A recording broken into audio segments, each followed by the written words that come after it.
महाराष्ट्रातील एक असे ठिकाण जिथे आजही श्री स्वामी समर्थ नाव घेतात चमत्कार घडतात. तर नमस्कार मंडळी, श्री स्वामी समर्थ. गाणगापूर नंतर आमचा पुढचा प्रवास थेट अक्कलकोटकडे, कारण इथे आहे स्वामी महाराजांची पावनभूमी. स्वामी समर्थ महाराजांना दत्तात्रयांचे तिसरे अवतार म्हणून मानले जाते. दररोज हजारो भक्त इथे दर्शनासाठी येतात. मंदिरात पोहोचल्यावर स्वामी समर्थांच्या समाधीसमोर उभं राहिलो की मन अगदी भरून येतं.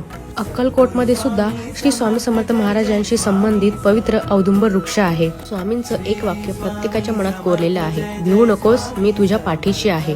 आम्हाला आमची परिक्रमा 48 तासात पूर्ण करायची असल्यामुळे आम्ही फक्त समाधी मंदिराचे दर्शन घेतले आणि पुढच्या प्रवासाला निघालो. आता आम्ही निघालो आहोत एक अशा ठिकाणी जिथे नदीकाठी आजही दत्तांचा चमत्कार अनुभवायला मिळतो.